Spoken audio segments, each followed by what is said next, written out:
Headlines in front of me.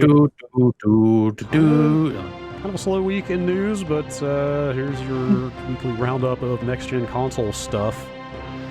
Sony put out a post on the PlayStation blog entitled PS4 Games on PS5, Your Top Questions Answered. All your questions answered here. Which is good because I feel like the messaging has been thin to non-existent on a bunch of this stuff for a while. Oh, yeah. People have been speculating back and forth about how many games are actually going to work. Or it's been like, one page at the very depths of the Sony website updates, and people go like, oh, I guess this is how it is, and not them making an announcement. Yes. Here is the above fold soundbite from this blog post. We're pleased that more than 99% of PS4 games will be playable on PS5 on day one. So there you go. Finally. A definitive statement. That it's not just the top 100 games or whatever has been said in some places in the past. Pretty much all of them.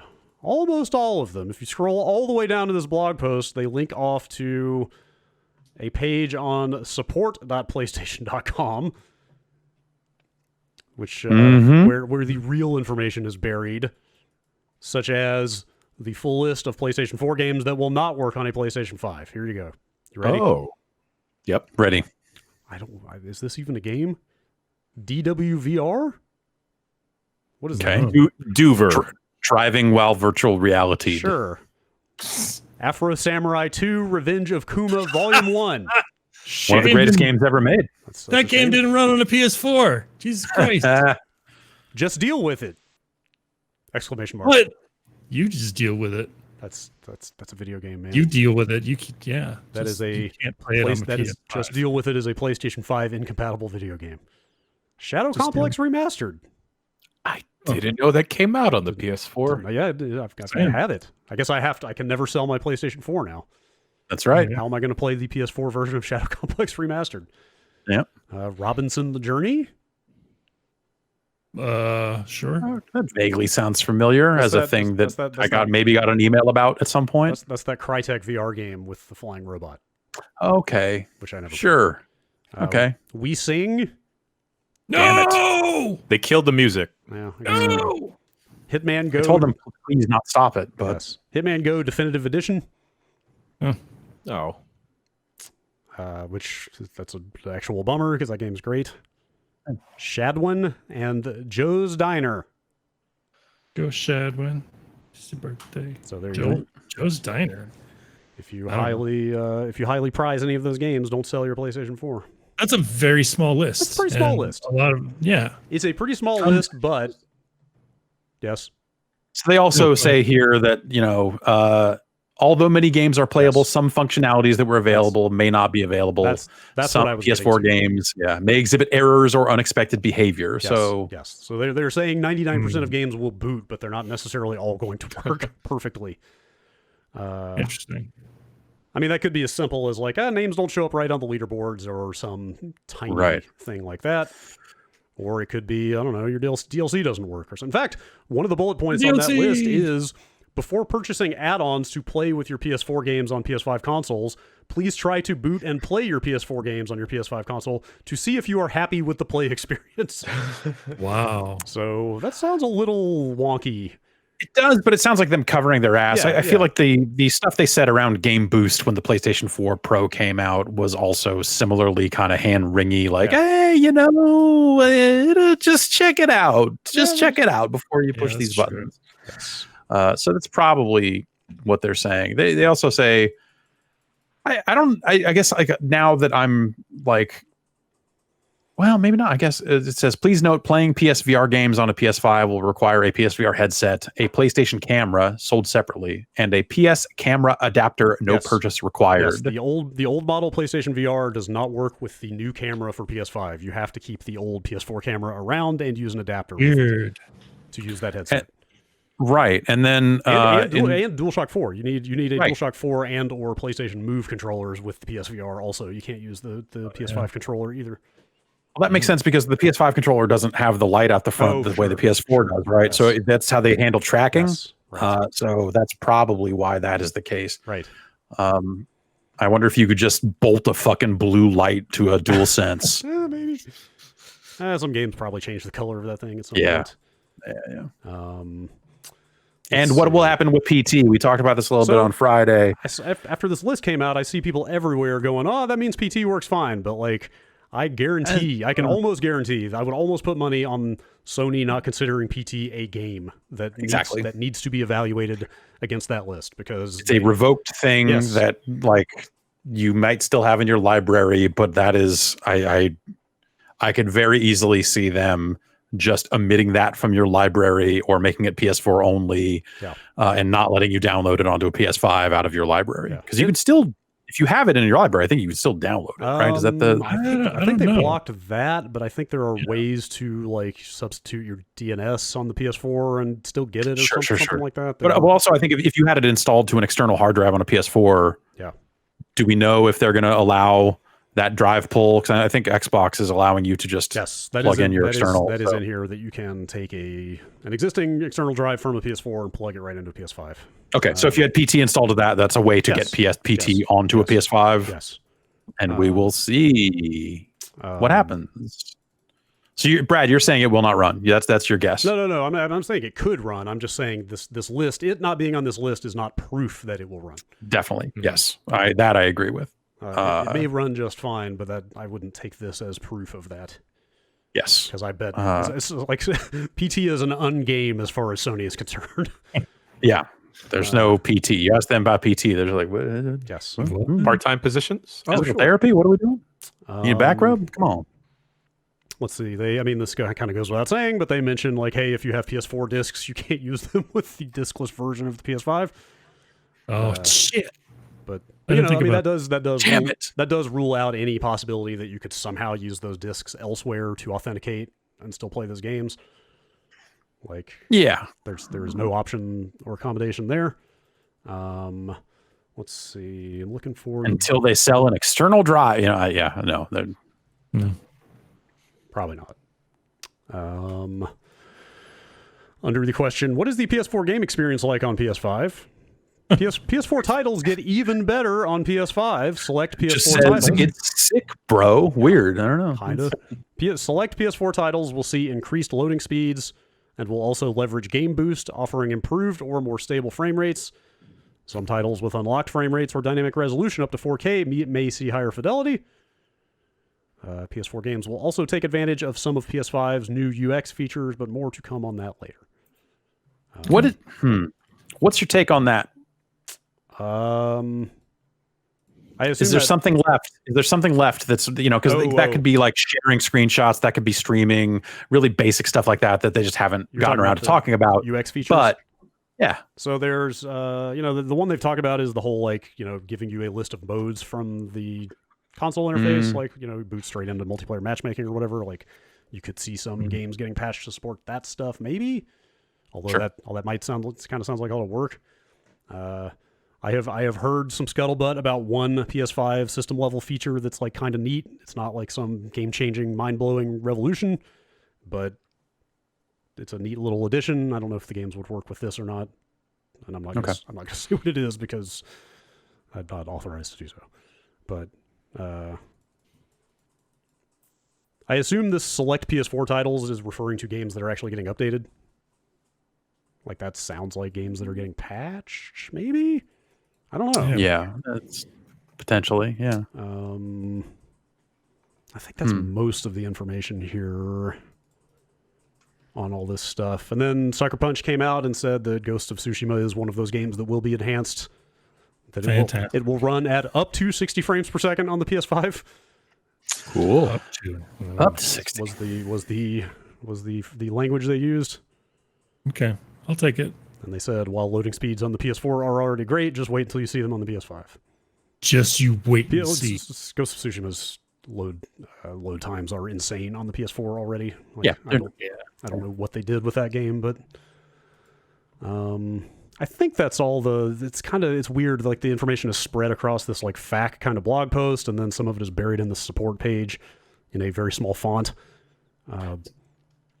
Do you think that I think they just posted it. Yeah, they just posted it today. Do you think the Xbox blog post this morning talking all about like just basically like their headline of Xbox Series X and Series S will be the best place to play thousands of games from across 4 generations of Xbox? Like I read this because they were all tweeting it this morning. Yeah. And read through it, and it was all the stuff they've talked about. The HDR stuff. They put out some additional screenshots and some of the other stuff that they've by and large already talked about. Like, unless I'm missing something, none of this seems like new information. Do you think this is just their counter to Sony getting out there and talking about this stuff and just like, fuck you, all this shit works? Yo, check this out. Check this out. The Hucci method. Right. Yeah. I think like one of the very few new pieces of information in that post is that Fallout 4 will run at a locked 60 FPS. Okay. On the Series X. Wow. That actually. Yeah. Say what you will for about how Fallout those 4. for how those games ran on consoles at launch, and I did not see if they patched it, but that is a market improvement because I feel like those games were not 30 on those fucking consoles. Maybe that's actually a big deal for that game in particular. Let's see. I pulled there's a line in that blog post that very much seems like it's pointed straight at the situation on PS5. Here it is.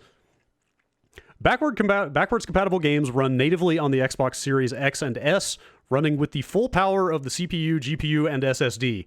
No boost mode, no downclocking, the full power of the consoles for each and every backward compatible game. Yeah, I feel like they've been riding that no boost mode thing, like with regard to their clock speeds, not even on the backwards compatibility stuff. Just saying like, yo, this shit runs. Yeah, we don't have to boost nothing. Yes.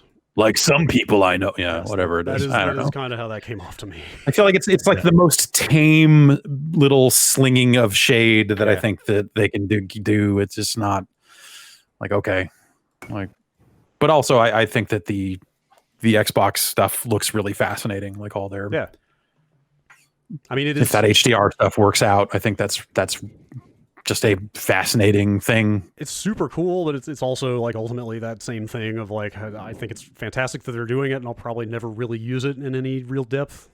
Like I'll load those games up and check them out and go like, man, that looks and runs great. Never actually play them again. I think some of that depends on, well, I'm trying to think like what would be like, there will be times when I would want to go back to Titanfall 2, for example. Yeah, sure. There will be, and I don't necessarily want to do that on PC because it's more mouse and keyboard there. And to me, Titanfall 2 is a controller game.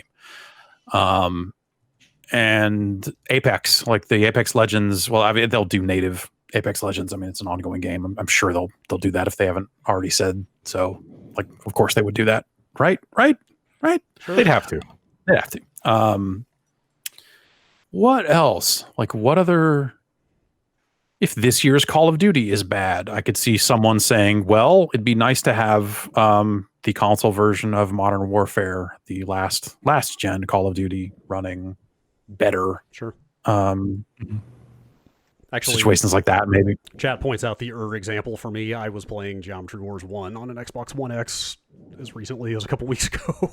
Yeah. So having like an HDR version of Geometry Auto Wars. HDR Geometry Wars is a compelling concept. That is enough for me. Yeah. Let's see that running at 8K. I want to see. Okay. That is still the thing I want to know, and I feel like I haven't seen anyone ever try to do it on the emulation scene. Is like, okay, with these OLEDs at these high resolutions, how well can we replicate the look of vector monitors and the glow of a vector monitor between HDR, OLED, like all of that stuff? Does that ever add up to, like, can we just get a version of Tempest that just looks the way it's supposed to look, or closer to how it's supposed to look at some of these resolutions and stuff? But seems like we're headed that way. Yeah, that's mankind's ultimate goal. Yes. Is like, look at this major havoc. It's just like the real thing. Obviously, the new consoles can't leverage this, but I've seen people talking about using FPGAs to post-process image to make that stuff happen. Replicate old CRT and vector monitor effects. Yep, stuff I like can that. see it. Seems like we're one way or another we're going to get there where maybe we actually don't need CRTs anymore. Some people will swear by the latency, yeah, but I'm with you. And that's why I'm shipping this CRT to your place, Brad. Okay, sure. Congratulations. Cool. You are the win. You kept asking about what you wanted to do with your backgrounds and your posters and stuff. Right. And I said, well, what if you had a cool TV back there? Just mount that thing on the wall. You could set a beer on it. Yeah. Set several cases of beer on it. Now we're talking. Put some stickers on it too. Mm-hmm. Make it yours.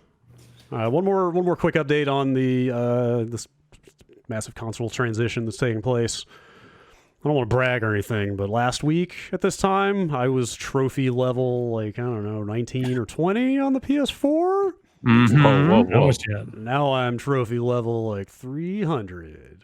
Dang, man. I'm Damn, at son. 87. Okay, that's respectable. Yeah, I guess this was a big enough deal to them that they put out another blog post on the PlayStation blog where they have rescaled the trophy factoring. The opposite of a level squash. They yes. Squashed it. I guess previously your maximum trophy level was 100. Yeah. I don't know if people had already hit that and just maxed out or not. Were there people out there who were trophy level 100 already? There must have been. Somebody must be. Someone must have done that, right? Yeah. Anyway, I am trying to find mine. I believe I am Mr. 305. Okay. Oh shit. That's not bad. Gotta find mine then. Yeah, let me double check what mine actually is for real. But anyway, they have broadened the leveling range for trophies to 999 instead of 100. So dang. Essentially 1,000 levels possible for your trophy earning now. Mm-hmm. Apparently, they've done some adjustments to like how much the different types of trophies are worth against that level. And the leveling curve is like, gaining levels at higher levels will be more difficult. It's not just some even number. So sometimes I feel like I'm the only one that still cares about achievements and trophies, but I guess Sony does as well. 311 is my trophy level. Oh, I'm down with that. I know what we're doing next year. In case you're wondering. That's cool. It's cool to see them paying some attention to this because it seems like they have forgotten about it for a long time. Yeah, I wonder if there'll be any achievement changes on the Xbox side also. Like that, those systems, I don't know what I would do to overhaul them. I thought it was cool that I think the way that they showed the percentages on PlayStation trophies is really awesome. Yes. I think that's kind of gets back to some of the stuff we were trying to build years ago with our kind of achievement and trophy tracking stuff. Yeah. And the bars that you filled on Xbox of like, hey, you've done 4 of the 5 things required, and we're showing you're 80% of the way to this one achievement. I thought that was cool too. Yeah, I hope they both get both of those next time. Like they each of those were good ideas, and each of those companies only came up with one of them. So I hope that they. Well, I think Xbox does percentages now. They definitely do there's a different achievement like toast noise or like when you get a rare achievement and there's a little picture of a diamond and all this other stuff. Yeah. Those are for ones that are like rare, I guess. So I think they may have also pulled in the percentage of players that have unlocked. I could be wrong, but I thought they had that. I have not looked at my achievements in a very long time. Yeah, same. And it's kind of the thing, like going into this generation, will the main platforms shift again? Like I've made a whole hell of a lot of trophy progress over the course of this generation and neglected achievements almost totally. Exact same situation. The PS4 became my default console this generation, just like the 360 was. Yeah. So will that swing back? And then, I still have more achievement points than most of the people I have on my friends list. So I feel like I'm starting. If it goes that way, I'm starting from a position of strength. Sure. That's fair. Let's see what Stallion 83 is up to these days. Fuck. Is he even the number 1 anymore? I don't know. He describes himself as a gamer score millionaire. I don't know. Great. I haven't looked at an Xbox achievement leaderboard in a very long time. I don't even know who would be the authoritative source for that. What tax bracket does that put you in? According to, I don't know if True Achievements is like the authority on this stuff, but he's like number 4 according to them. Okay. It seems reasonable that anyone who cares about achievements to any great degree would have signed up for a site like this. So I feel like that's likely. Yes. One of my my number 1 best game for achievements, according to trueachievements.com, which that means a ratio of did I get rare achievements versus they score them differently. Game Room. Huh. Game Room. Go number 2, Tron Evolution, where I imagine that did my damnedest to get every single one of the achievements in Tron Evolution like a fool. God, yeah, I have all the achievements in Tron Evolution. That's me. Good stuff. Congratulations. I'm that dude. That's time well spent.